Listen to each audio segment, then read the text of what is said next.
الحمدللہ رب العالمین والصلاة والسلام علی اشرف الانبیاء والمرسلین نبینا و حبیبنا و قدوتنا محمد وعلی آلہ و اصحابہ اجمعین، اما بعد۔ گزشتہ ہمارا جو موضوع چل رہا تھا وہ بنیادی مسائل، جس میں ہم نے وسائل و شرک، اور اس سے پہلے شرک اور اس کی اقسام، اور وسائل و شرک کے بعد تکفیر، کفر اور کفر کی اقسام، اس کے بعد ہم نے تکفیر اور تکفیر کی ہم نے بنیادی اقسام، اس کی ڈیفینیشن اور تکفیر کے اسباب، اور تکفیر کی اقسام میں اس میں تکفیر مطلق اور تکفیر معین اور ہر ایک کی شروط، اور تکفیر کے لیے جو چیزیں مانے ہیں، اس پہ ہم نے جو ہے وہ گزشتہ لیکچرز میں بات کی تھی۔ آج انشاءاللہ ہم ایک نئے موضوع کا آغاز کرنے جا رہے ہیں، اور یہ موضوع در حقیقت بنیادی عقیدے کا موضوع ہے۔ یہ موضوع در حقیقت بنیادی عقیدے کا موضوع ہے۔ اصل تو اس کو ہمیں بنیادی طور پہ آغاز میں پڑھنا چاہیے تھا، لیکن اہمیت کی وجہ سے اس کو آخر میں رکھا گیا تاکہ اس کو ہم جو ہے وہ تفصیل سے پڑھ سکیں۔ تو یہ موضوع جس کو ہم آج شروع کرنے جا رہے ہیں، یہ ہے ارکان ایمان، ایمان کے ارکان۔ اصل بنیادی موضوع عقیدے کا یہ ہے، ارکان ایمان، اس کی تفصیلات اور اس کے ضمن میں جو امور آتے ہیں وہ عموماً ہم نے یہ سنا ہوتا ہے کہ جی ارکان ایمان 6 ہیں اور بس، لیکن ان کی تفصیلات اور ان میں ہر رکن، اس پر ایمان لانے کے فوائد کیا ہیں اور اس کی تفصیلات کیا ہیں، یہ بہت کم جو ہے وہ پڑھے جاتے ہیں۔ تو پڑھے تو جاتے ہیں، لیکن ہم میں سے کئی لوگ جو ہے وہ ان چیزوں کو، اس کی تفصیلات کو نہیں جانتے۔ تو شروع میں ہم نے اگرچہ جب عقیدے کے مسائل ہم نے بالاختصار پڑھے تھے تو ان کو ذکر کیا تھا، لیکن اب چونکہ باقاعدہ موضوع کے طور پر ہم اس کو پڑھیں گے، لہٰذا تفصیلات اس کی جو ہیں ان کے ساتھ ان کو پڑھیں گے۔ تو سب سے پہلے چونکہ ہمارا موضوع ہے ارکان ایمان، تو ضروری ہے کہ ایمان کی ڈیفینیشن اور تعریف یہ ہم پڑھیں، اور اس کے بارے میں جو مختلف لوگوں کے پائے جاتے ہیں اقوال اور ان کے مختلف جو آراء ہیں اس کو ہم پڑھیں۔ تو ایمان جو ہے یہ لغوی اعتبار سے باب آمنا یؤمنو ایمانن سے مصدر ہے، اور یہ خوف کی ضد امن سے ماخوذ ہے۔ عربی زبان میں لغت میں اس کے کئی ایک معنی کیے جاتے ہیں: تصدیق کرنا، اطمینان یا طمانینت، اعتبار کرنا، اقرار کرنا، وغیرہ وغیرہ۔ بعض لوگ جو ہے اس کو اقرار کے معنی میں لے لیتے ہیں، بعض صرف محض تصدیق کے معنی میں لے لیتے ہیں، اور بعض دیگر معنی اسی سے لے کر وہ ایمان کے کرتے ہیں۔ شیخ الاسلام ابن تیمیہ رحمہ اللہ تعالی، انہوں نے یہ جو آخری معنی ہے اقرار کرنا، اس کو ترجیح دی ہے، اور یہ کہا ہے کہ ایمان کا معنی تصدیق، صرف تصدیق درست نہیں۔ کیوں صرف تصدیق درست نہیں ہے؟ اس کی انہوں نے کئی ایک وجوہات ذکر کی ہیں۔ مثال کے طور پر پہلی وجہ وہ کہتے ہیں کہ لفظ آمنا لفظ صدقہ سے متعدی ہونے کے اعتبار سے مختلف ہے، یعنی تصدیق کرنا کے معنی میں اس وجہ سے بھی نہیں ہو سکتا کہ آمنا اور صدقہ متعدی ہونے کے اعتبار سے مختلف ہے، کیونکہ آمنا حرف با یا لام کے بغیر متعدی نہیں ہوتا بذات خود، جیسا کہ قرآن کریم میں اللہ تعالیٰ سورہ عنکبوت میں فرماتا ہے فآمن لہ لوط، تو لوط علیہ السلام اس پر ایمان لے آئے۔ اسی طرح دوسری جگہ سورہ بقرہ میں ہے آمن الرسول بما انزل الیہ من ربہ والمؤمنون، ایمان لائے رسول بما اس کے ساتھ انزل الیہ جو اتاری گئی اس کی طرف، من ربی اس کے رب کی طرف سے، والمؤمنون اور اسی طرح جو ہے رسول بھی۔ تو رسول ایمان لائے، یعنی رسول کریم علیہ السلام یا کوئی بھی رسول، اور اسی طرح اہل ایمان بھی۔ اسی طرح کہا جاتا ہے آمن بھی و آمن لہ، لیکن ان کے بغیر یہ متعدی نہیں ہوتا، ٹھیک ہے؟ جبکہ صدقہ جو ہے وہ ان کے بغیر بھی متعدی ہو جاتا ہے۔ یہاں ضروری ہے کہ آپ کہیں آمن بھی، آمن لہ و آمن علیہ، ٹھیک ہے، لیکن صدقہ کے ساتھ آپ کو کوئی حرف جر لانے کی ضرورت نہیں ہے۔ مثال کے طور پر آپ کہتے ہیں صدقہ، اس نے اس کی تصدیق کی، تو اب ضروری نہیں صدق بھی ہی آپ کہیں، بلکہ صدقہ یہ کافی ہے۔ تو ایک تو یہ ہے کہ متعدی ہونے کے اعتبار سے بھی ان میں فرق ہے، ٹھیک ہے، اور دوسرا یہ ہے کہ دونوں ہم معنی بھی نہیں، دونوں کے معنی میں بہت بڑا فرق ہے۔ ایمان کا اطلاق غالباً غیبی امور میں ہوتا ہے، جبکہ تصدیق کا اطلاق غالباً مشاہداتی چیزوں پہ ہوتا ہے، یعنی جو چیزیں ہمارے سامنے جن کا ہم مشاہدہ کرتے ہیں، زیادہ تر جو ہے وہ اطلاق تصدیق کا ان پر ہوتا ہے، جبکہ ایمان جو ہے اس کا زیادہ تر اطلاق جو غیبی امور ہوتے ہیں ان پر ہوتا ہے۔ یہ ٹھیک ہے کہ ہم یہ کہہ سکتے ہیں کہ جو غیبی امور ہیں ان پر جو ہے وہ ان کی تصدیق جازم، پھر ہم تصدیق جازم ساتھ اگر کہیں تو پھر تو ٹھیک ہے، لیکن خالی تصدیق جو ہے وہ اس کے ساتھ یہ معنی درست نہیں ہے۔ تو ایک متعدی ہونے کے اعتبار سے دونوں میں فرق ہے، اور دوسرا معنی کے اعتبار سے دونوں کا معنی مختلف ہے، اطلاق بھی دونوں کا مختلف ہے۔ ایمان کا اطلاق غیبی امور پر زیادہ تر ہوتا ہے، اور جو تصدیق اس کا اطلاق ظاہری امور پر زیادہ تر ہوتا ہے۔ لغوی اعتبار سے بھی دونوں میں فرق ہے۔ ایمان جو ہے یہ تکذیب کے مد مقابل استعمال ہوتا ہے لغت میں، ایمان یہ تکذیب کے مد مقابل کے طور پر استعمال نہیں ہوتا، بلکہ کفر کے مد مقابل استعمال ہوتا ہے، سوری، جبکہ تصدیق تکذیب کے مد مقابل استعمال ہوتا ہے۔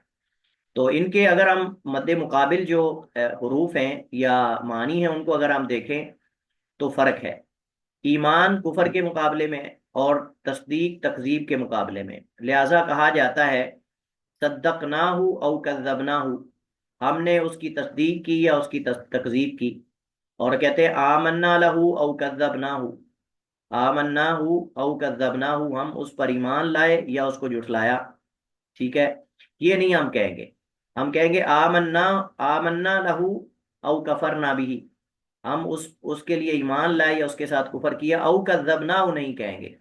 آمنا جب کہیں گے تو اس کے مقابلے میں پھر کذبنا نہیں آئے گا، کیونکہ یہ صدقنا کے مقابلے میں ہے، لہٰذا یہ نہیں کہیں گے آمنا لہو او کذبنا، جیسے ہم نے صدقنا و کذبنا کہا۔ تو اس اعتبار سے بھی دونوں میں فرق ہے، تین فرق ہو گئے۔ پہلا فرق ہم نے کہا کہ وہ اس اعتبار سے کیا جاتا ہے کہ جو آمنا ہے وہ کسی حرف کے ساتھ جو ہے وہ متعدی ہو کر آتا ہے، جبکہ صدقہ کا جو ہے وہ اس کے برعکس وہ بغیر کسی کے متعدی حرف کے ساتھ بذات خود ہو جاتا ہے، ٹھیک ہے۔ اور اسی طرح ہم نے کہا کہ اس کے اندر معنی میں فرق ہے، اطلاقات کے اندر فرق ہے، لغوی اطلاقات کے اندر بھی فرق ہے، پھر مشتق ہونے میں بھی فرق ہے۔ ایمان جو ہے یہ امن سے مشتق ہے، جو کہ خوف کی ضد ہے، یعنی وہ ایمان لانے سے امن و امان میں داخل ہو گیا، آمانہ کا معنی ہم ایمان لایا اور امن و امان میں داخل ہو گیا، جبکہ لفظ تصدیق جو ہے وہ اعتمان اور امانت سے مشتق ہے، تصدیق اعتمان اور امانت سے مشتق ہے۔ اس وجہ سے یوسف علیہ الصلوۃ والسلام کے بھائیوں نے اپنے والد حضرت یعقوب علیہ الصلوۃ والسلام کو یقین کروانے کے لیے کہا تھا وما انت بمؤمن لنا ولو كنا صادقین، اور تو ہرگز ہمارا اعتبار نہیں کرنے والا خواہ ہم سچے ہی ہوں، کیونکہ وہ یعقوب علیہ الصلوۃ والسلام کے ہاں اس میں امانت دار نہ تھے، وہ یعقوب علیہ الصلوۃ والسلام کے ہاں اس میں امانت دار نہ تھے، اس وجہ سے انہوں نے یہ کہا کہ وما انت بمؤمن لنا، یہ نہیں کہا مصدق لنا، مؤمن لنا انہوں نے کہا ہے، کیونکہ وہ مشکوک ہو چکے تھے یعقوب علیہ الصلوۃ والسلام کے ہاں اس سے پہلے جو انہوں نے یوسف علیہ الصلوۃ والسلام کے ساتھ معاملہ کیا تھا۔ بہرحال اس بحث کا خلاصہ یہ ہے کہ ایمان کا لغوی معنی اقرار ہے، جو کہ دو چیزوں کو شامل ہے، تصدیق اور اعتراف کرنا، احکامات کے تابع اور فرما بردار ہونا، یا پھر اس کو علماء کہتے ہیں تصدیق جازم۔ تصدیق جازم کا معنی پختہ تصدیق، پختہ تصدیق کے اندر اقرار بھی آ جائے گا، ٹھیک ہے۔ تو ایمان کا لغوی معنی اقرار ہے، جو کہ دو چیزوں کو شامل ہے، تصدیق اور اعتراف اور احکامات کے تابع اور فرما بردار ہونا۔ یہ تو لغوی ساری باتیں تھیں۔ شرعی اعتبار سے ایمان کی دو تعریفیں کی جاتی ہیں، ایک تعریف جس میں تین چیزیں ہیں اور ایک تعریف جس میں دو چیزیں ہیں۔ یہ فرق کرنا ہے آپ نے کہ جس میں تعریف تین ہے اس میں تو واضح ہیں، لیکن جس میں دو ہیں اس میں وہ غیر واضح ہے لیکن تعریف صحیح ہے۔ مثلا بعض کہتے ہیں کہ ایمان کی شرعی تعریف ہے اقرار باللسان و تصدیق بالقلب و عمل بالجوارح، کہ زبان سے اقرار کرنا، دل سے تصدیق کرنا، اور جوارے یعنی اعضاء سے عمل کرنا۔ بعض کہتے ہیں کہ الایمان قول و عمل، ایمان قول و عمل کا نام ہے، ایمان قول و عمل کا نام ہے۔ تو اب اگر ہم یہ کہیں کہ ایمان قول و عمل کا نام ہے تو اس میں تصدیق کہاں ہے؟ اس میں تصدیق کہاں ہے؟ اس میں تو دو چیزیں، ایمان قول و عمل کا، الایمان قول و عمل۔ تو اس کا جواب یہ کہ جب سلف صالحین علماء جب یہ بات کرتے ہیں ایمان کے بارے میں کہ ایمان قول و عمل کا نام ہے، تو اس سے مراد قول القلب واللسان، عمل القلب واللسان والجوارح، پانچ چیزیں اس میں ہیں، دونوں میں پانچ چیزیں ہیں۔ قول و عمل ای قول القلب واللسان، دل اور زبان کا قول، تو دل کا قول اقرار ہے اور زبان کا قول تصدیق ہے۔ عمل القلب واللسان والجوارح، اس میں تین چیزیں آتی ہیں۔ عمل القلب سے مراد دل کا عمل، یعنی اس سے مراد جو قلبی اعمال ہیں جس میں محبت ہے، خوف ہے، رجا ہے، وغیرہ وغیرہ، اور جو زبان کا عمل ہے اس کے اندر ذکر ہے، تلاوت قرآن ہے، دیگر کئی چیزیں اس میں آتی ہیں۔ اور جو اعمال یعنی بدن کے اعضاء کا عمل ہے اس کے اندر جو ظاہری عبادات ہیں وہ آتی ہیں۔ تو اس اعتبار سے پھر اس تعریف کو ہم اس میں پانچ چیزیں جو ہیں وہ داخل کریں گے۔ اور اگر ہم یہ تعریف دیکھتے ہیں تو یہ تو واضح ہے، اقرار باللسان، زبان سے اقرار کرنا جیسے شہادتین کا، وہ تصدیق بالقلب، دل سے تصدیق کرنا، وہ عمل بالجوارح، اور جوارے سے عمل کرنا، ٹھیک ہے۔ تو ایمان میں تینوں چیزیں ہونا ضروری ہیں۔ جن لوگوں نے کہا کہ صرف ایمان اقرار کا نام ہے وہ بھی غلط ہیں، جنہوں نے کہا ایمان صرف تصدیق کا نام ہے دل سے، وہ بھی غلط ہیں، جنہوں نے کہا کہ ایمان جو ہے وہ اقرار اور تصدیق دونوں کا نام ہے، عمل اس میں شامل نہیں، وہ بھی غلط ہیں، اور جنہوں نے کہا کہ ایمان جو ہے وہ صرف تصدیق ہے، وہ بھی غلط ہیں۔ لہذا تینوں کا بیک وقت تاریخ میں پایا جانا ضروری ہے، اور مومن مسلمان بھی تب ہوگا جب یہ تینوں چیزیں ہوں گی، کیونکہ اگر ہم اس کو نہیں مانتے تو اس سے کئی قباحتیں لازم آتی ہیں، ٹھیک ہے۔ ایمان، اعمال ایمان کا حصہ ہے، بخلاف ان کے جو ایمان، جو اعمال کو ایمان سے خارج کرتے ہیں، جیسے کہ مرجیہ وغیرہ۔ مرجیہ کہتے ہیں کہ اعمال ایمان کا حصہ نہیں، لہذا جب اعمال ایمان کا حصہ نہیں تو نتیجہ یہ ہے کہ ان کے ہاں ایمان میں کمی بیشی نہیں ہوتی، نہ ایمان میں جو ہے وہ کمی ہوتی ہے نہ بیشی ہوتی، ایمان ایک ہی لیول پر ہے۔ گویا کہ نعوذ باللہ ابو بکر کا ایمان اور ایک عام آدمی کا ایمان برابر ہے، کیونکہ اعمال کو تو وہ ایمان میں شامل ہی نہیں کرتے، اور جب اعمال کو ایمان میں شامل نہیں کرتے تو پھر اس اعتبار سے ان کے ہاں مومن سارے برابر ہیں، جبکہ یہ چیز جو ہے وہ خلاف عقل بھی ہے، خلاف شریعت بھی ہے، اور عقل بھی اس بات کو تسلیم نہیں کرتی کہ اگر ایمان میں سارے مومن برابر ہیں تو جنت کے درجات کی طے بندی کیسے ہوگی یا حد بندی کیسے ہوگی؟ صاف ظاہر ہے کہ جنت میں اللہ سبحانہ و تعالیٰ نے درجات بنائے ہیں، تو وہ جو درجات ہیں وہ درجات اعمال کی بقدر لوگوں کو ملیں گے، اعمال کی بقدر لوگوں کو ملیں گے، ٹھیک ہے۔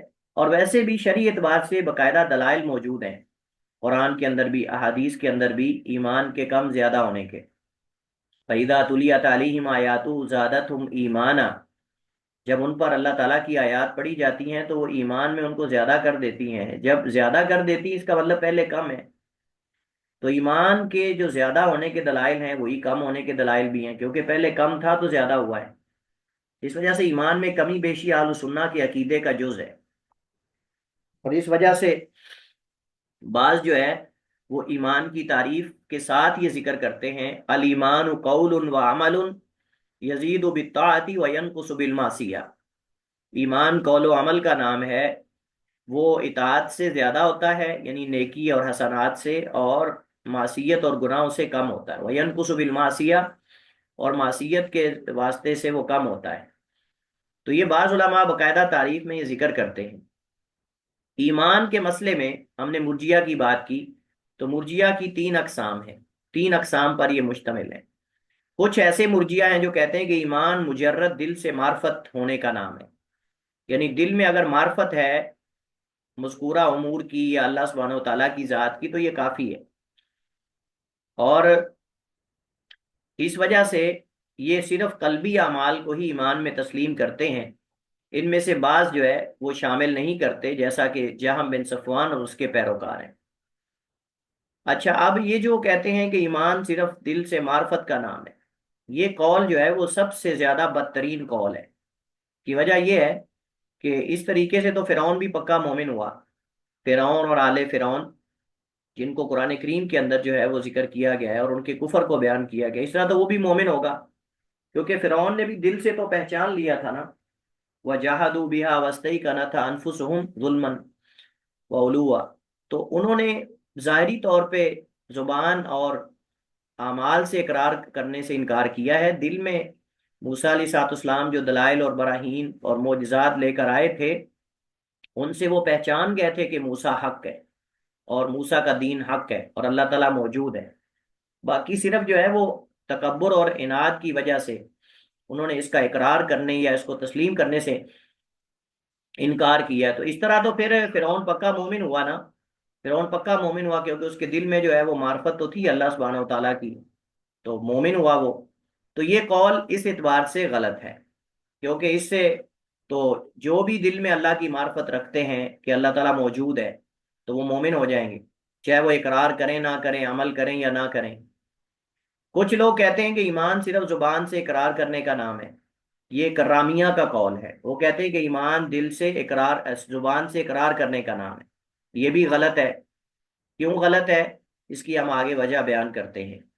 جو کہتے ہیں کہ ایمان زبان سے اقرار اور دل سے تصدیق کرنے کا نام ہے اور اس میں عمل شامل نہیں، یہ بھی غلط ہے۔ یہ کیوں ہے، ہم اس پہ بھی بات کرتے ہیں۔ ان میں سب سے بدترین جو قول ہے وہ پہلا جہاں بن صفوان اور اس کے پیروکاروں کا ہے، جیسے ہم نے کہا۔ اس کے بعد دوسرے نمبر پر وہ قول بدترین ہے جس کے اندر صرف اقرار کا نام دیا گیا ہے، کیونکہ اقرار کرنے سے جو ہے وہ مومن نہیں ہوتا بندہ، کیونکہ منافقین جو ہیں وہ اقرار کرتے تھے کہ نہیں؟ منافقین اقرار کرتے تھے، اور قرآن نے، اللہ سبحانہ و تعالیٰ نے قرآن کریم میں ان کو جھوٹا کہا ہے ان کے اقرار کرنے کے باوجود۔ اذا جاءك المنافقون قالوا نشهد انك لرسول الله والله يشهد ان المنافقین لکاذبون، انہوں نے آ کر وہ گواہی دیتے ہیں کہ آپ اللہ کے رسول ہیں، اور اللہ گواہی دیتا ہے کہ بے شک وہ جھوٹے ہیں۔ اب کیوں اللہ نے ان کو جھوٹا کہا؟ حالانکہ ان کی بات تو سچی تھی کہ اللہ کے رسول ہے آپ محمد کریم علیہ الصلوۃ والسلام، لیکن جھوٹے کیوں؟ کیونکہ وہ صرف زبان سے اقرار کر رہے تھے، دل سے وہ یہ بات نہیں کہہ رہے تھے، دل میں وہ اللہ کے رسول کی تکذیب کرنے والے تھے۔ لہٰذا اگر ہم یہ بات مان لیں کہ ایمان صرف زبان سے اقرار کا نام ہے تو سارے منافق مومن ہوں گے، وہ تو پھر پکے مومن ہو جائیں گے۔ اور اگر ہم یہ قول لے لیتے ہیں کہ ایمان جو ہے وہ زبان سے اقرار اور دل سے تصدیق کا نام ہے، عمل نہ بھی ہو تو کوئی مسئلہ نہیں، تو اس طریقے سے جو ابلیس ہے ابلیس پکا مومن ہوا، کیونکہ ابلیس نے زبان سے بھی یہ مانا تھا کہ اللہ رب ہے، اور اس نے دل سے بھی تصدیق کی تھی کہ اللہ رب ہے، لیکن عمل نہیں کیا اللہ کے حکم پر۔ اللہ نے کہا کہ سجدہ کرو آدم کو، تو تمام فرشتوں نے سجدہ کیا الا ابلیس کان من الجن ففسق عن امر ربی، تو ابلیس نے انکار کر دیا جو جنات میں سے تھا، اور اس سے اپنے رب کے حکم کی نافرمانی کی۔ ایک حدیث میں کفر، اس نے کفر کیا۔ اس سے کیا پتا چلا؟ اس سے یہ پتا چلا کہ زبانی اقرار یعنی زبان سے اور دل سے تصدیق یہ دونوں کافی نہیں جب تک اعضاء سے عمل نہ ہو۔ شیطان ابلیس نے سجدہ کرنے سے انکار کیا تو اللہ تعالیٰ فرماتا ہے کافروں میں سے ہو گیا۔ کیوں کافروں میں سے ہو گیا؟ حالانکہ وہ ان کے قول کے مطابق زبان سے اقرار کر رہا تھا، دل سے تصدیق کر رہا تھا، لیکن اس نے آدم علیہ السلام کے سامنے اللہ کے حکم سے سجدہ کرنے سے انکار کر دیا، جس کے نتیجے میں وہ کافر ہو گیا۔ تو کیسے ہو سکتا ہے کہ اعمال ایمان کا حصہ نہیں؟ اور اگر انسان عمل نہ بھی کرے تو، یعنی ایک بندہ اگر یہ کہتا ہے کہ میں زبان سے اقرار کرتا ہوں، دل سے تصدیق کرتا ہوں، لیکن عمل نہیں کروں گا، تو کیسے پتا چلے گا کہ دل میں تصدیق صحیح ہے؟ تو دل کی تصدیق کا، زبان سے اقرار، دل سے تصدیق سے پتا چلے گا کہ اقرار صحیح ہے کہ نہیں، اور دونوں کا پتہ عمل سے چلے گا کہ اقرار اور تصدیق صحیح ہے کہ نہیں۔ اس بندے کے اندر وہ پتہ چلے گا جب انسان جو ہے وہ اقرار کرے گا، عمل کرے گا اعضاء سے۔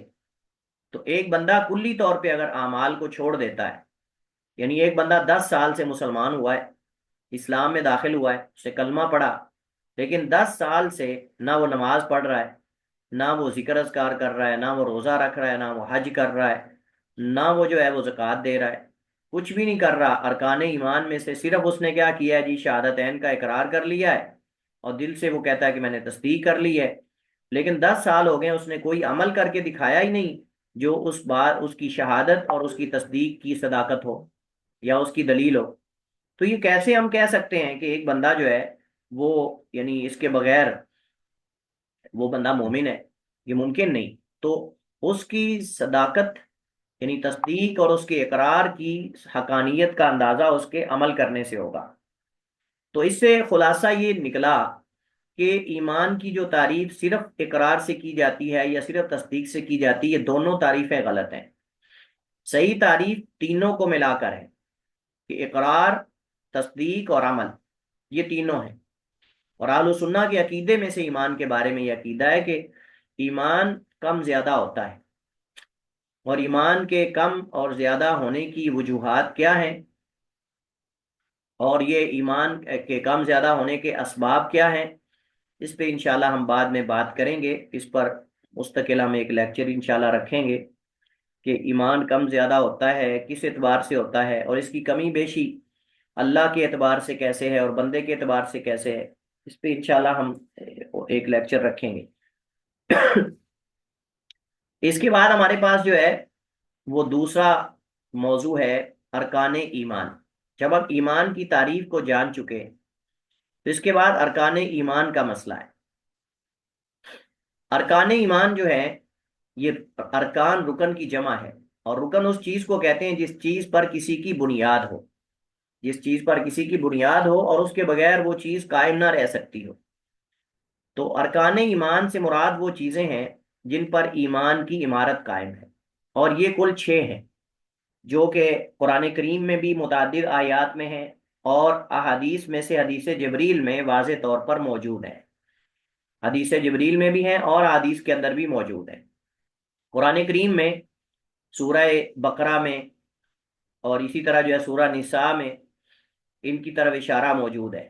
مثلا سورہ بقرہ میں آیا نمبر 285 اور 86 اگر آپ پڑھیں تو اس کے اندر جو آیا نمبر 285 ہے اس کے اندر آمن الرسول بما انزل الیہ من ربہ والمؤمنون کل آمن باللہ وملائکتہ وکتبہ ورسلہ لا نفرق بین احد من رسلہ وقالوا سمعنا واطعنا غفرانک ربنا والیک المصیر۔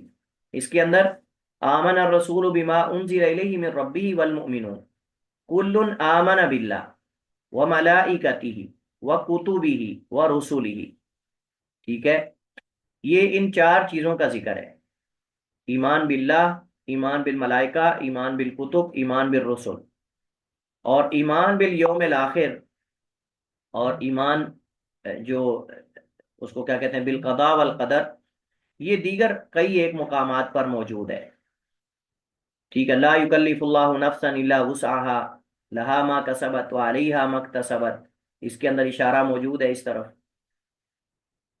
وقالوا سمعنا واطعنا، اس کے اندر بھی تقدیر کے اوپر راضی ہونا اور تقدیر پر ایمان لانا، اس طرف اشارہ موجود ہے۔ ربنا لا تؤاخذنا ان نسینا واخطانا، یہ مؤاخذے کا تعلق آخرت کے ساتھ ہے۔ اور اسی طرح سورہ بقرہ میں آیا نمبر 177 میں لیس البر ان تولوا وجوہکم قبل المشرق والمغرب ولكن البر من آمن باللہ والیوم الآخر والملائکۃ والکتاب والنبیین، اس کے اندر بھی مجمل جو ارکان ایمان ہیں ان کا تذکرہ اور ذکر موجود ہے۔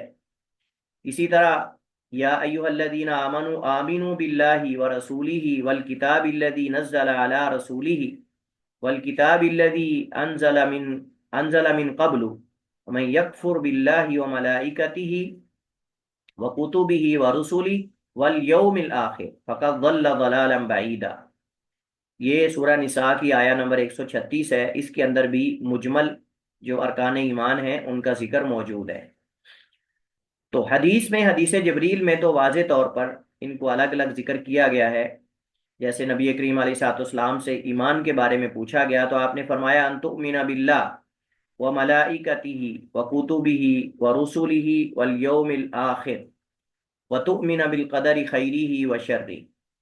تو یہ وہ اصول ہیں جن پر تمام انبیاء اور رسل متفق ہیں، یہ وہ اصول ہیں جن پر تمام انبیاء اور رسل جو ہیں وہ متفق ہیں۔ اور صاف ظاہر ہے کہ حقیقت میں وہ شخص مومن نہیں ہو سکتا جو رسل کی اتباع نہیں کرے گا، جو رسل کی اتباع نہیں کرے گا وہ مومن نہیں ہو سکتا۔ تو ارکان ایمان جو ہیں جیسے ہم نے کہا کہ وہ ٹوٹل 6 ہیں۔ اب ان میں سے ہر ایک کی تفصیل ہے اور وضاحت ہے اور یہ تفصیل طلب ہے، تو ہم سب سے پہلے ایمان باللہ پر بات کرتے ہیں۔ ان تؤمن باللہ، کہ تم اللہ رب العالمین پر ایمان لاؤ۔ اللہ پر ایمان لانا، میں نے اس پہ پہلے بات کی تھی کہ ایمان باللہ کے اندر 4 چیزیں ہیں، کوئی دہرائے گا ان کو، ان 4 چیزوں کو؟ ہاں جی، میں نے سر کہا تھا ایمان باللہ رسولوں 4 پر چیزوں کے بغیر مکمل نہیں ہوتا۔ وہ 4 چیزیں کیا ہیں؟ اللہ تعالیٰ خود، اللہ کے رسول، اللہ کی کتاب اور یوم آخرت۔ ہم صرف اللہ پر ایمان کی بات کر رہے ہیں،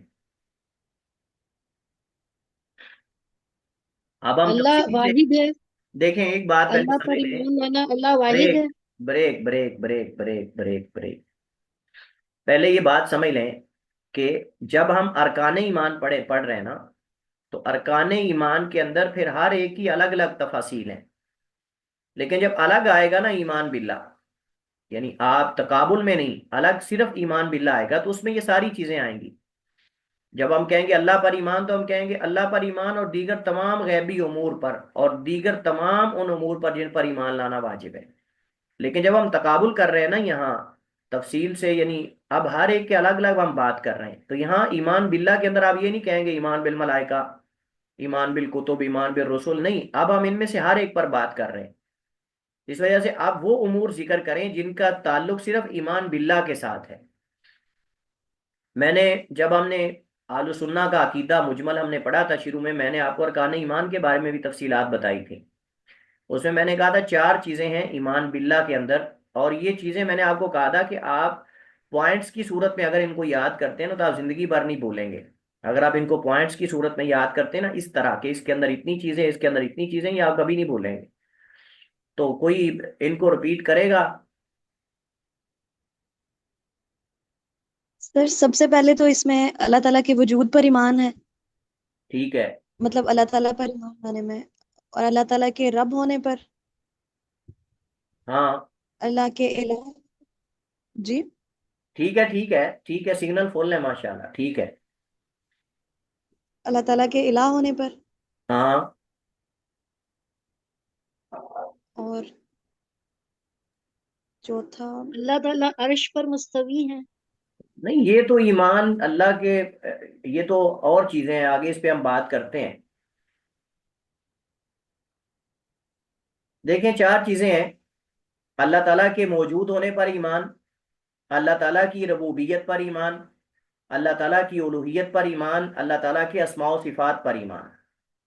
یہ 4 چیزیں خلاصہ ہے ایمان باللہ کا، اس کو پلے باندھ لیں، اور آگے کہیں آپ پڑھائیں تو اس انداز سے پڑھائیں طلبہ کو کہ وہ یعنی جس کو کہتے ہیں نا تذبذب کا شکار نہ ہو۔ اس طرح اگر آپ 10 سال بھی عقیدہ پڑھتے رہیں گے نا تو آپ کو یہ یاد نہیں ہوگی، یہ بات میری نوٹ کر لیں۔ آپ 10 سال بھی عقیدہ پڑھتے رہیں گے نا تو اس طرح پوائنٹس کے بغیر آپ ایمان باللہ یاد نہیں رکھ سکتے، آپ اسی طرح اکھڑ جائیں گے۔ کبھی آپ کہیں گے عرش پر مستوی ہونے پر ایمان، کبھی آپ کہیں گے جی فلاں چیز پر ایمان، نہیں۔ آپ اگر 10 سال بھی پڑھیں گے تو یہ چیزیں آپ کو ذہن میں نہیں بیٹھیں گی، لیکن جب تک اس ترتیب کے مطابق یاد نہیں کریں گے جو ترتیب میں ذکر کر رہا ہوں، اور میں نے یہ اسی طرح ہی ان کو یاد کیا ہوا ہے، اور یہ الحمدللہ کبھی بھولنے والی نہیں چیزیں ہیں، اور میں اسی طرح ہی طلبہ کو یاد کرواتا ہوں، اور یہ آپ بھی اسی طرح یاد کریں گے تو آپ کو زندگی بھر یہ چیزیں نہیں بھولیں گی۔ تو ایمان باللہ کے اندر 4 چیزیں ہیں، پھر آگے ان میں ہر ایک کی تفصیلات جو چاہیں آپ اس میں تفصیلات ذکر کریں، لیکن آپ کو جب مین ہائیڈنگز یاد ہوں گی نا تو اس کے ضمن میں تو باقی چیزیں تو آپ کے تفصیلات ذہن میں آ جائیں گی۔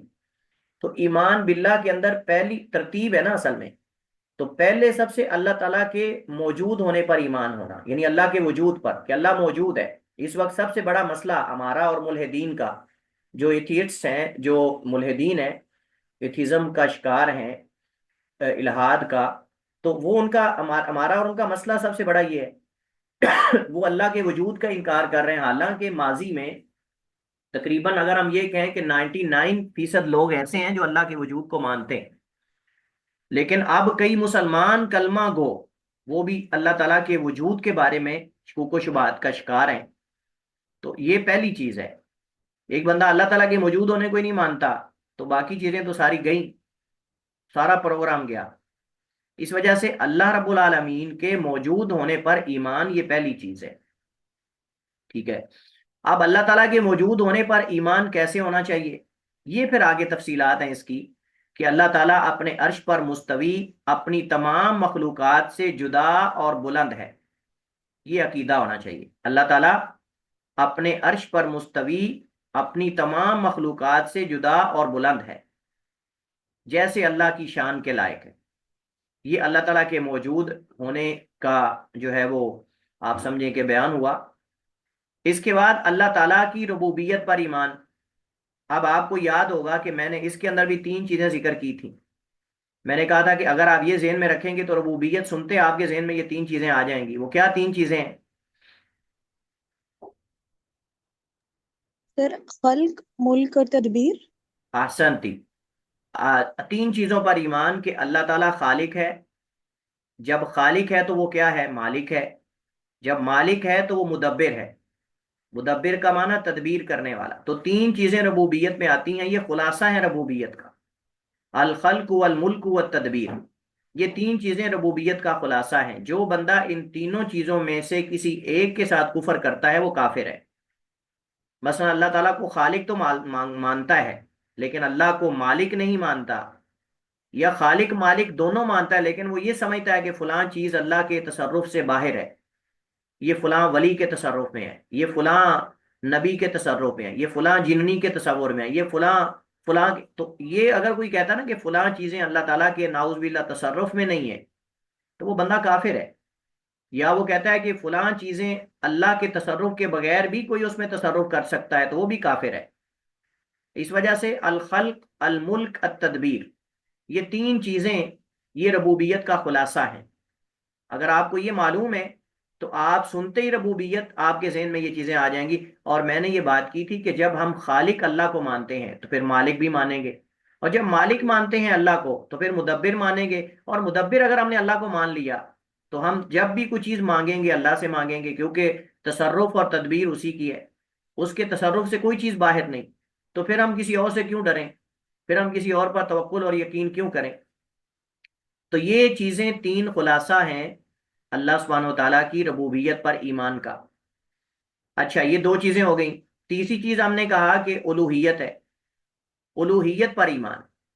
تو الوہیت پر ایمان کیا ہے کہ اللہ سبحانہ و تعالیٰ کو یکتا اور منفرد ماننا عبودیت اور عبادت میں، اور عبادت سے مراد ہر وہ قول اور فعل ہے جس کے ذریعے اللہ تعالیٰ کا قرب حاصل کیا جاتا ہو۔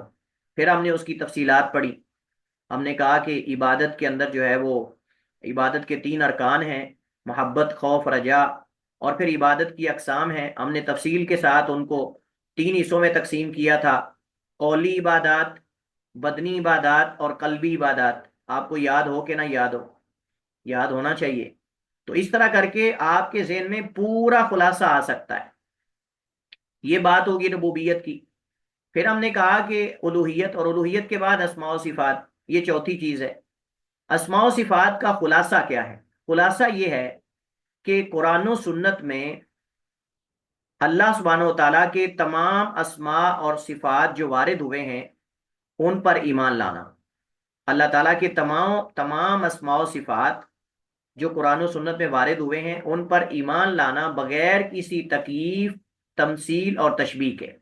یا آپ کہہ سکتے ہیں ہر وہ اسم اور صفت جو اللہ سبحانہ و تعالیٰ کے حق میں خود اللہ نے یا اس کے رسول نے ثابت کی ہے، اس کو بغیر کسی تحریف اور بغیر کسی تعطیل کے، تشبیہ کے، اس پر ایمان لانا۔ اللہ تعالیٰ، پھر وہ قاعدے ہم نے پڑھے تھے کہ اللہ سبحانہ و تعالیٰ کے تمام اسماء حسنہ ہیں، اور یہ یعنی جب اسماء کا اطلاق اللہ تعالیٰ کی ذات پر ہوتا ہے تو ایک اعتبار سے یہ مترادف ہیں اور ایک اعتبار سے یہ مخالف ہیں۔ اس اعتبار سے تو یہ مترادف ہیں کہ ایک ہی ذات پہ دلالت کرتے ہیں، اور اس اعتبار سے یہ مخالف ہیں کہ ان میں سے ہر ایک کا معنی مختلف ہے۔ یہ نہیں ہے کہ الرحمن کا معنی بھی وہی ہے، رحیم کا معنی بھی وہی ہے، رزاق کا معنی بھی وہی ہے، وہاب کا معنی بھی وہی، نہیں، ان میں سے ہر ایک کے الگ الگ معنی ہیں، اور وہ معنی جو ہیں وہ اللہ سبحانہ و تعالیٰ کے حق میں ان کا اس بات کیا جائے گا۔ پھر باقی جو تفصیلات ہم نے اسماء و صفات کے اندر پڑھی تھی کہ اللہ تعالیٰ کی توحید اسماء و صفات سے کیا مراد ہے، اور اس پہ ہم نے آل سنہ کے ہاں جو ان کے منج کے اندر قاعدے ہیں وہ بھی ہم نے پڑھے تھے، اور اسماء و صفات کے قواعد بھی ہم نے الگ الگ پڑھے تھے، اسماء کے الگ، صفات کے الگ۔ پھر ان کے اسماء و صفات کے جو آثار ہیں، اس پر ایمان لانے کے آثار ہیں، وہ ہم نے تفصیل سے پڑھے تھے۔ تو یہ جو ہے وہ ایمان، اللہ پر ایمان لانے کا خلاصہ ہے۔ یہ چیزیں جو میں نے آپ کے سامنے ذکر کی ہیں، یہ ساری یہاں موجود ہیں۔ اللہ تعالیٰ کے موجود ہونے پر ایمان لانا، اس پر عقلی دلائل بھی قائم ہیں اور اس پر نقلی دلائل بھی قائم ہیں۔ عقلی دلائل میں سے میں نے آپ کو بنیادی طور پہ 3 دلیلیں آپ کے سامنے ذکر کی تھی۔ ایک دلیل میں نے آپ کو یہ دی تھی کہ عقلی دلیل میں سے ایک دلیل یہ ہے کہ ہر فعل کا کوئی فاعل ہوتا ہے، ہر فعل کا کوئی فاعل ہے، اور یہ دنیا بھی ایک فعل ہے، لہٰذا اس کا بھی کوئی فاعل ہے، نمبر 1۔ نمبر 2 کہ یہ دنیا حادث ہے، پہلا مقدمہ یہ ہے، اور یہ سارے ملحدین مانتے ہیں کہ دنیا حادث ہے، قدیم نہیں۔ وہ بعض اس کو بگ بینگ تھیوری کے ساتھ جوڑتے ہیں، اور بعض اس کو جو ہے وہ کسی اور کے ساتھ جوڑتے ہیں، بعض اس کو ڈارون کے تھیوری کے ساتھ جوڑتے ہیں۔ یہ تھیوریز جو ہیں سائنسدانوں کی، بعض اس کے ساتھ دنیا کے آغاز کو جوڑتے ہیں، لیکن اس کا مطلب یہ ہے کہ ہم ان سے یہ پوچھیں گے کہ بھائی تمہارے نزدیک دنیا کا آغاز ہے کہ نہیں، وہ کہیں گے نہیں، دنیا حادث ہے۔ ہم کہیں گے ہر حادث کے لیے، حادثے کے لیے ایک محدث کی ضرورت ہوتی ہے جو حادثہ واقع کرے، لہٰذا دنیا تمہارے نزدیک حادث ہے، اس کا کوئی نہ کوئی تو محدث ہے، اس کو واقع کرنے والا۔ تو وہ کہیں گے ٹھیک ہے، کیونکہ کوئی ایسا حادثہ نہیں جس کا کوئی محدث نہ ہو، تو دنیا جب حادث ہے تو اس کا بھی کوئی محدث ہے، لہٰذا وہ محدث جو ہے، اب وہ دنیا کو دیکھنے سے پتہ چلے گا کہ وہ کیسا ہے۔ اگر ہم یہ کہیں کہ گھڑی ہے، اب گھڑی ایک فعل ہے اور یہ ایک چیز ہے، مشینری ہے، اگر ہم کہیں کہ اس کو بنانے والا جو ہے وہ اندھا ہے، کانا ہے، لنگڑا ہے، بہرا ہے، گونگا ہے، علوم ہندسہ سے ناواقف اور جاہل ہے، تو کون مانے گا کہ یہ جو ہے وہ ایسا کوئی بنانے والا کاریگر ہو سکتا ہے؟ وہ کہیں گے نہیں، گھڑی کی بناوٹ اور ساخت اور اس کی جو آپ سمجھیں کہ اس کی شیپ، یا اس کا آپ سمجھیں کہ جو اس کی کوالٹی ہے، اس سے یہ پتہ چلتا ہے کہ اس کے اندر یہ صفات ہوں گی۔ تو بھائی دنیا کا نظام ہے، دنیا میں جو موجود چیزیں ہیں، ان پہ غور کر کے کیا آپ کو لگتا ہے کہ وہ کوئی خالق ہے نہیں، یا ہے لیکن اس کے اندر یہ علم، قدرت، حکمت اور یہ صفات نہیں؟ تو یقیناً لازماً جیسے ایک اور ایک کو دو ماننا پڑتا ہے نا، یہ عقلی دلیل ہے، ایک اور ایک دو، دو اور دو چار۔ یہ الگ بات ہے کہ بھوکے کو 4 روٹیاں لگتی ہیں، اور جس کو جو مطلب ہوتا ہے وہ 2 اور 2 وہی چیز بناتا ہے، لیکن یہ تو سب دنیا متفق ہیں اوقالا کہ 2 اور 2 4 ہوتا ہے، اور 1 + 1 2 ہوتا ہے۔ اسی طرح یہ بھی ضابطہ ہے۔ یہ 2 دلیلیں ہو گئی۔ تیسری دلیل یہ ہے کہ یہ دنیا نظم و ضبط کے ساتھ بنائی گئی ہے۔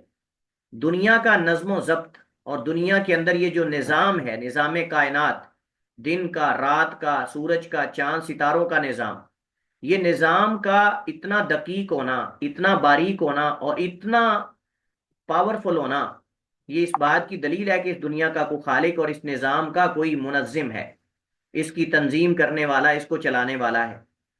لہٰذا یہ 3 دلائل ہیں جو بتاتے ہیں کہ دنیا کا کوئی خالق ہے۔ جیسے ہم کہتے ہیں نا کہ زید انسان ہے اور ہر انسان فنا ہونے والا ہے، لہذا زید بھی فنا ہونے والا ہے، تو اسی طرح یہ مقدمات ہیں کہ یہ دنیا خوبصورت ہے، یہ دنیا جو ہے وہ محکم اور متقن اور پختہ طریقے سے بنائی گئی ہے، اور ہر حسن اور ہر ترتیب کا کوئی مرتب ہوتا ہے، لہذا دنیا کا بھی کوئی اس کو پختہ بنانے والا ہے، اور وہ اللہ سبحانہ و تعالیٰ کی ذات ہے۔ یہ نتیجہ ہوگا پھر صاف ظاہر ہے۔ اور ویسے قرآن کریم نے بھی عقلی دلائل بہت سارے دیے ہیں، ام خلقوا من غیر شیء ام هم الخالقون، کہ کیا یہ بغیر بنانے والے کے بن گئے ہیں یا یہ خود اپنے خالق ہیں، خود اپنے آپ کو بنانے والے ہیں۔ اس کے علاوہ بہت ساری قرآن کریم کے اندر ایسی آیات موجود ہیں جو اللہ سبحانہ و تعالیٰ کی یعنی اس کے رب ہونے اور اس کے موجود ہونے، اس پہ جو ہے وہ دلالت کرتی ہیں۔ قرآن کریم کے اندر اکثر جو توحید کی آیات ہیں وہ زیادہ تر کا تعلق آپ سمجھیں کہ ربوبیت سے استدلال کر کے الوہیت کی طرف لانا ہے، ربوبیت کے ساتھ استدلال کر کے الوہیت پر جو ہے وہ لانا ہے۔ اس کے علاوہ آپ سمجھیے کہ جو کتابیں ہیں قرآن کریم، دیگر کتابیں، یہ بھی اللہ تعالیٰ کی ربوبیت اور اللہ تعالیٰ کے موجود ہونے پر دلیل ہیں، اور ان کے اندر متعدد دلائل جو ہیں وہ موجود ہیں۔ انبیاء کے معجزات، انبیاء علیہ الصلوۃ والسلام کے معجزات، اولیاء کی کرامات، یہ ساری چیزیں اللہ تعالیٰ کے موجود ہونے کی دلیل ہے۔ کیونکہ ہم نے یہ بات کی تھی کہ جو کرامت ہوتی ہے ولی کی کرامت نبی کے معجزے کے تابع ہوتی ہے، کیونکہ نبی ولی کبھی کرامت ولی بن ہی نہیں سکتا جب تک وہ نبی کی اطاعت نہ کرے۔ ولی کبھی ولی کبھی کرامت دکھا ہی نہیں سکتا، وہ ولی بن ہی نہیں سکتا جب تک نبی کی اطاعت نہ کرے۔ تو نبی کی اطاعت کی برکت سے اس کے ہاتھ پر اللہ نے یہ کرامت ظاہر کی ہے، لہٰذا انبیاء کے معجزات کی قسم میں سے کرامت ہوتی ہے، اور یہ معجزات کے تابع ہیں، اور معجزات جو ہیں یہ انبیاء کے سچا ہونے کی دلیل ہے، اور انبیاء کے سچا ہونا یہ دلیل ہے اللہ تعالیٰ کے موجود ہونے اور اس کے معبود برحق ہونے اور اس کے الہ ہونے کی جو ہے یہ دلیل ہے۔ اسی طرح آپ دیکھیں کہ دنیا کے اندر اپنے انبیاء کی تائید کرنا، مختلف معجزات سے مردوں کو زندہ کرنا، مادرزاد اندھوں کو، اور کئی ایسی معلومات دینا انبیاء کو کہ جو اس دور کے اندر جو ہے وہ مختلف بڑے بڑے علوم و فنون کے ماہر بھی وہ معلومات نہیں دے سکتے تھے، جو انبیاء علیہ الصلوۃ والسلام نے غیبی امور، انسان کی تخلیق اور انسان کی جو بناوٹ اور ساخت اور اس کی جو تخلیق کے مراحل ہیں، اس حوالے سے جو قرآن کریم نے معلومات دی ہیں، یہ ساری اللہ سبحانہ و تعالیٰ کے جو ہے وہ الہ اور معبود ہونے کی دلیل ہے۔ اللہ تعالیٰ کی الوہیت پر ایمان، اس کی تفصیلات بھی پڑھ چکے ہیں۔ اللہ تعالیٰ کے اسماء و صفات پر ایمان، اس کی تفصیلات بھی ہم پڑھ چکے ہیں۔ انشاءاللہ اگلے لیکچر میں ہم آغاز کریں گے فرشتوں پر ایمان، ایمان بالملائکہ سے، اس کی انشاءاللہ تفصیلات اور اس پہ انشاءاللہ ہم بات کریں گے۔ اگلا ہمارا لیکچر اس حوالے سے ہوگا۔ واللہ تعالی عالم و احکم، وصلی اللہ وسلم علی نبینا محمد وعلی آلہ وصحبہ وسلم۔ اللہ تعالیٰ کے عرش پر مستوی ہونا یا یہ جو مسائل ہیں، ان کا تعلق یہ جو ہے وہ اللہ تعالیٰ کے موجود ہونے کے ساتھ بھی، اور ان کا تعلق اسماء و صفات پر ایمان لانے کے ساتھ بھی ہے۔ جی، کوئی سوال استفسار ہو تو بتائیے، نہیں تو پھر تدریس ہے تو تدریس شروع کرتے ہیں۔ آج جو ہے وہ انیسہ صاحبہ جو ہیں وہ تدریس کروانا چاہتی ہیں، تو ہم مستفید ہوتے ہیں ان کی تدریس سے۔ السلام علیکم وعلیکم السلام ورحمۃ اللہ۔ جی سر، یہ جو آپ نے ارکان ایمان کی جو اگزامپلس کچھ دی تھیں قرآن سے، جیسے یہ والی آیت ہے آمن الرسول بما انزل الیہ من ربہ والمؤمنون، تو یہاں پر آپ نے کہا تھا کہ 4 ارکان کا ذکر ہے، اور پھر بعد میں جو لا یکلف اللہ نفسا الا وسعها، سر اس آیت میں آپ نے کس کی طرف اشارہ کیا تھا، کس رکن کی طرف؟ میں نے کہا تھا لا یکلف اللہ نفسا الا وسعها لها ما کسبت وعلیہا ما اکتسبت، یہ تقدیر میں لکھا ہوا ہے نا سب، یہ تقدیر میں سب لکھا ہوا ہے، یعنی اللہ تعالیٰ نے جو اوامر اپنے بندوں کو دینے ہیں، انہوں نے جو عمل کرنا ہے، اور پھر یعنی لہا ما کسبت، اس نے جو کمایا اور اس کے اوپر ہے جو اس نے کمایا، یعنی اس کے خلاف یا اس کے لیے بوجھ وغیرہ، وہ سب تقدیر میں لکھا ہوا ہے کہ نہیں؟ جی جی تو یہ جی اس اعتبار سے میں نے استدلال کیا اس سے۔ اس طرح میں نے کہا تھا کہ یہ جو ہے نا اس کا ربنا لا تؤاخذنا ان نسینا او اخطانا، اس کا تعلق ایمان جی بالیوم الاخر کے ساتھ ہے۔ جو ایمان بالیوم الاخر، جو آخر پر ایمان رکھتا ہے، وہ یہ دعا کرے گا نا، ربنا لا تؤاخذنا ان جی نسینا او اخطانا۔ جو آخرت پر ایمان ہی نہیں رکھتا، حساب و کتاب اور عذاب اور جزا اور سزا کا، تو وہ کیسے اللہ سے یہ دعا کرے گا ربنا لا تؤاخذنا ان نسینا و اخطانا؟ کیا خیال ہے؟ جی سر، تو سر یہ اصل میں میں نے یہ اس لیے پوچھا تھا جی، جی ہاں سر، کہ یہ والی جو آیت ہے لا یکلف اللہ نفسا الا وسعها، سر اس سے بعض لوگ جو ہے وہ جو تکوینی امور ہیں مطلب وہ مراد لیتے ہیں کہ مطلب جو اللہ تعالیٰ نے یعنی یعنی کہ اللہ تعالیٰ جو ہے وہ آپ کی طاقت سے زیادہ آپ پر بوجھ نہیں ڈالتے، لیکن بعض جو ہے وہ اس سے یعنی مراد لیتے ہیں کہ نہیں، جیسے اس سے مراد جو ہے نا وہ شریعت ہے، اس سے مراد جی شریعت ہے، جو اللہ تعالیٰ کی شریعت ہے، جس کو ارادہ شرعیہ بھی آپ کہتے ہیں۔ اللہ جی تعالیٰ کا سر، ارادہ شرعیہ، اس کے اندر اللہ کے اوامر ہیں، ٹھیک ہے نا؟ جی اللہ بالکل، تعالیٰ نے ان سے خیر کا مطالبہ کیا ہے، ایمان کا، نماز کا، روزے کا۔ یہ خیر کا اللہ تعالیٰ کا ارادہ کرنا بندوں سے، ہم نے کہا تھا ارادہ شرعیہ کبھی واقع ہوتا ہے کبھی نہیں ہوتا، تو بندے جی کریں گے تو واقع ہو جائے گا، نہیں تو نہیں۔ وہ اللہ تعالیٰ نے چاہا تو ہے نا خیر کو ان سے، تو جی بالکل، یہ ارادہ شرعیہ، یعنی اللہ تعالیٰ نے ان کو ان کی طاقت کے مطابق مکلف بنایا ہے۔ یہ نہیں کہ تکوینی امور اس سے مراد ہیں کہ یعنی جو آسمان و زمین کا بنانا اور چیزوں کی تخلیق کرنا، یہ وہ اللہ تعالیٰ کے معاملات ہیں، ان کا بندوں کے ساتھ ان کا کیا تعلق ہے؟ یہ شرعی امور ہے، تکوینی نہیں۔ جی سر، جزاک اللہ۔